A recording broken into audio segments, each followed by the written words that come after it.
Medical activities have been paralyzed at the Delta State University Teaching Hospital, DelSouth.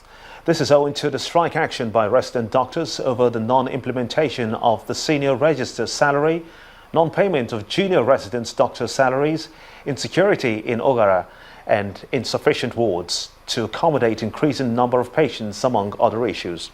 President of the Association of Resident Doctors in DelSouth, Dr. Okocha Innocent, says that while he and his colleagues are committed to quickly resolving the issues, he accused the management of the institution of being passive.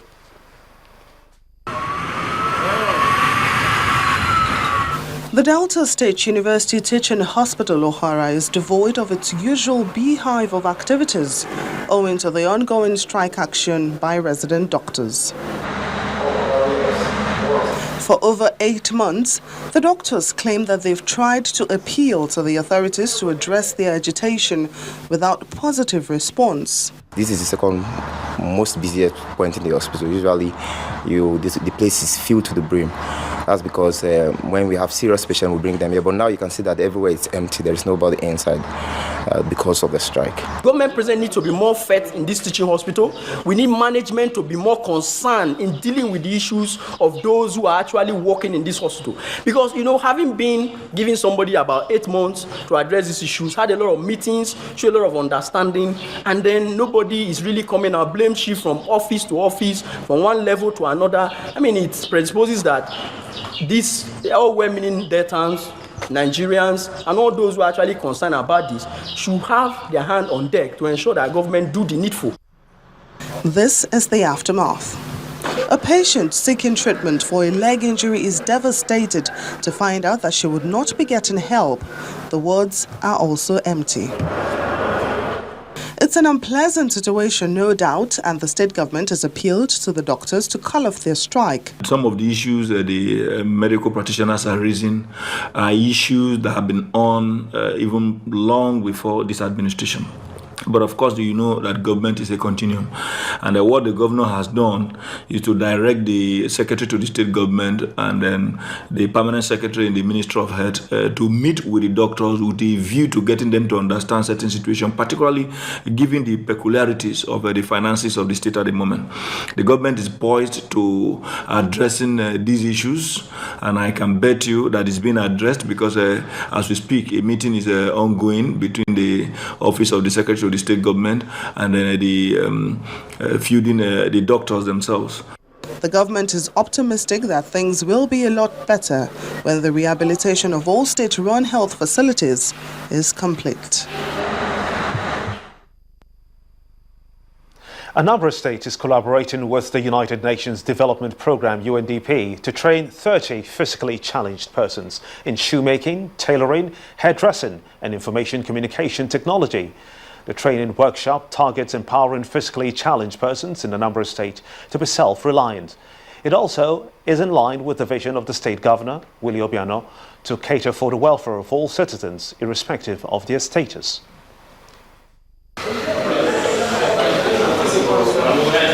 This retraining workshop targets empowering an increasing number of physically challenged persons in Anambra State to reduce poverty and unemployment amongst the less privileged.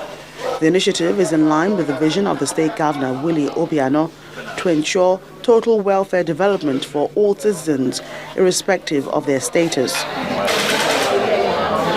For 3 days, 30 physically challenged persons drawn from 7 local government areas of the state received training in 4 areas, including shoe manufacturing, tailoring, hairdressing, and information communication technology.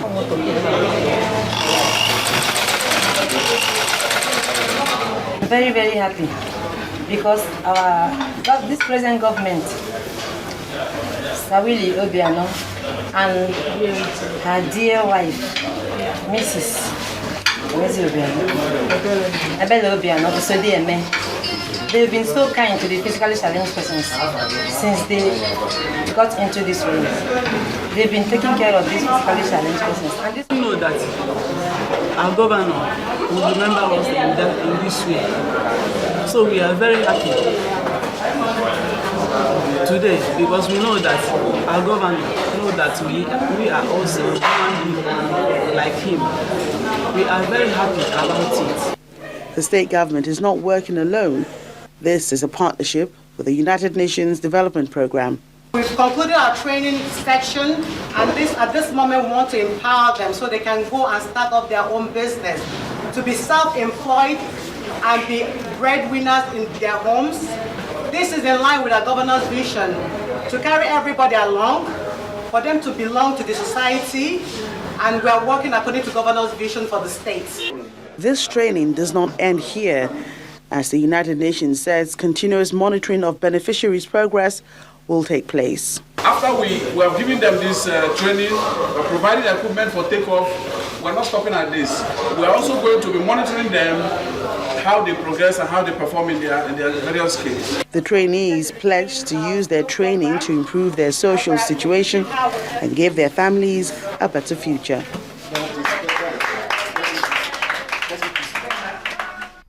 To effectively tackle the electricity supply challenge in the country, there is the need for the current administration to set a target on how it wants to address the situation.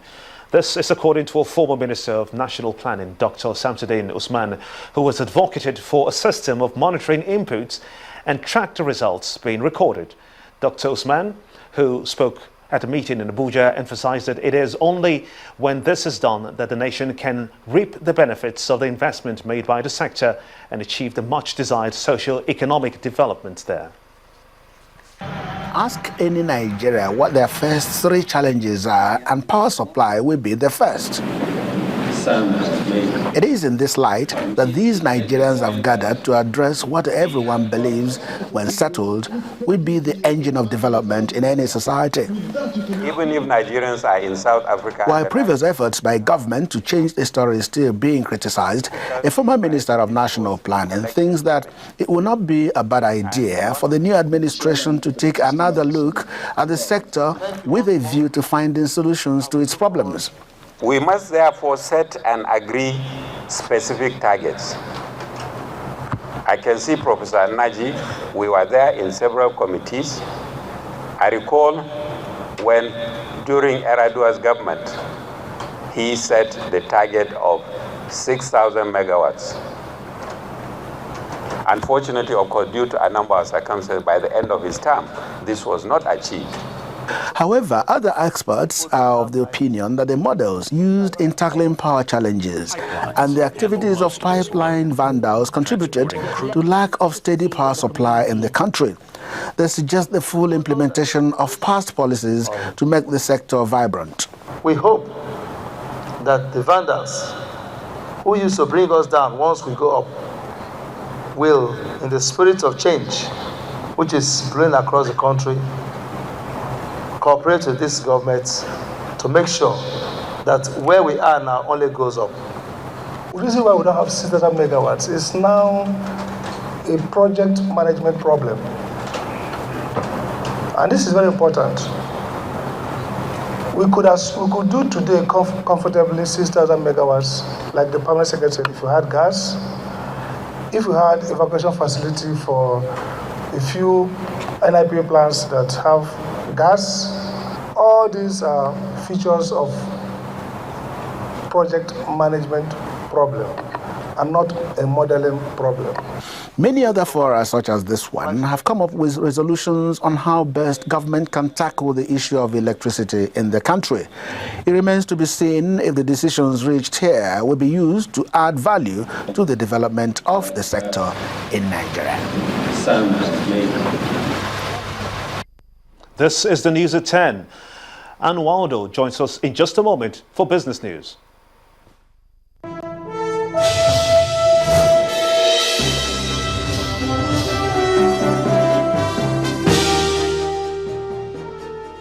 Welcome to Business News. Lack of data protection has been identified as one of the deficiencies in the 2015 Cybercrime Act, signed into law by the immediate past administration, while lawyers at the third quarter meeting of the Nigerian Electronic Fraud Forum in Lagos identified this gap and other inadequacies as causing setbacks for the fight against electronic fraud in Nigeria. The experts also say that most of the offences spelled out in the Act must have capital punishment attached to them.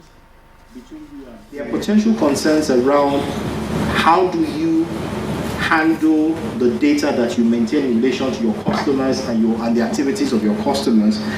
And by extension, how do the law enforcement agencies, the courts, etc., to whom you transmit these information and data upon the order of a court or request by the Attorney General, there's in here somewhere a provision that says that if someone is accused of a crime under this act, particularly in relation to fraud, and the person is in possession of funds that they cannot properly account for, then it is effectively a burden upon them to account for where they got the money from. So the law has sort of departed from the norm. This is a first level review. I want to believe, without fear of being contradicted, that this will probably be the first public discourse that will be held on this law. But the most important thing is that this act is now in place. So the position we are now definitely is better than where we were when this act was not enacted. Abuja Electricity Distribution Company has refunded monies to about 32,000 customers for overbilling them despite erratic power supply to their homes and businesses. This followed an order by the CEO of Nigeria Electricity Regulatory Commission, Dr. Sam Amadi, who said the Abuja Disco must pay more than 50 million naira to its various wronged consumers. Dr. Amadi was responding to a query issued to his commission by the Senate on fixed charges, estimated billing and sundry issues. According to him, the Electricity Regulatory Commission has established a forum office made up of representatives from the Manufacturers Association of Nigeria, the Consumer Protection Council, and the Nigerian Society of Engineers in order to check wrongful electricity billing. Contributions from agriculture to Nigeria's GDP hovers around 21%, and with a sliding price in crude oil prompting more talks of diversification, Covenant Christian Center in Lagos organized a seminar exploring opportunities for small and medium enterprises in Nigeria's agribusiness value chain. Our correspondent Christy Cole reports. The World Bank estimates that agriculture and agribusiness could reach $1 trillion in sub-Saharan Africa by 2030, more than triple the 2010 figures. As of today, a significant number of African countries still depend on imports to feed their nations. Hence, this conference, organized by Covenant Christian Center through its Small and Medium Enterprise Advisory Unit, Covenant Capital, to draw the attention of Nigerians to SME opportunities in the country's agribusiness value chain. It's not like we're looking to the government to draw a policy. That's good, right? It's helpful. But for people on the streets, everyday Nigerian, if they will develop their entrepreneurial ability in the line of agriculture, the government will have to adjust, right, with the infrastructure to help them. Oil is really going down. The prices are really dropping. That's the greatest thing that happened to Nigeria. It helps us refocus to create jobs, also develop other sector value addition, really to get the economy going up. Attendees and prospective farmers like Tony Chukwemeka say the seminar, which put issues such as technological roadblocks of agribusinesses and how to make sales from commodities on the front burner, was indeed an eye-opener. I intend to go back to agriculture because that's where I intend to retire. There are things we can do on our own without looking for white-collar jobs. A representative from the NEXT project of the United States Agency for International Development in Nigeria, Liz Oluwadare, was here to inform these practicing and would-be farmers about opportunities available to them. USAID will be ready to give into your enterprise to be sure that this goal of inclusive economic growth through agriculture is achieved. As of now, contributions from agriculture to GDP of Africa's largest economy hovers around 21%, most of which is generated by smallholder farmers. Hence, calls by these professionals for Nigerians to brace up and tap into the benefits of the economic prosperity offered by agriculture. Christy Cole, Channels Business News. An investor in the Nigerian capital market has described the Investors Protection Fund of the Nigerian Stock Exchange as a confidence-building step. Reacting to the 400,000 naira threshold of the fund, Mr. Shola Abodunrin, who also serves as the chairman of Ibadan Zone Shareholders Association, says the compensations from the fund provide succor to investors when compared to that of the banking sector. I think that's what shareholders want. If you have any claim, if you are wronged by anybody, and eventually you make a claim, and you are able to make sure that body is able to make sure that they verify your claim and they give you back what is supposed to be the way somebody has wronged you, I think it's good. It gives confidence. Even if you are a customer of a bank, whatever be the amount of that bank, if the bank goes under, the maximum amount the NIDC is going to pay you is 200,000 naira. The Investors Protectors Fund is going to pay you double that amount. So it gives a lot of confidence, and shareholders are happy about it. Well, trading on equities this week settled in the negative as only 2 positive sessions were witnessed throughout this week. Equities began the week on a bearish note as the 2.54% decline recorded on Monday led the bearish streak into 7 successive sessions. The all-share index fell week on week by 2.69% to a new psychological line of 29,878.33 with a market capitalization of 10.24 trillion naira. The top 3 advances for the week includes Portland Paint, Nestle and Access Bank, which gained 34 kobo, having posted an impressive 6 months earnings. The laggards are Evans Medical with a 27.17% slide and Ikeja Hotel with 81 kobo decline.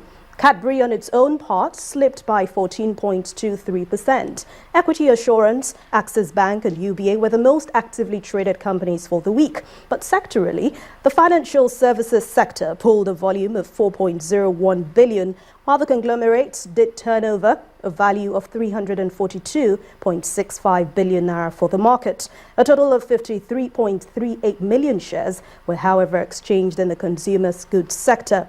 And at the sound of the 5th closing gong for the week, investors had skewed a total of 4.30 billion shares for a value of 20.04 billion naira in 20,219 deals. Well, that's it on Business News. I'm Anne Mwawado. The news at 10 continues with Gimba.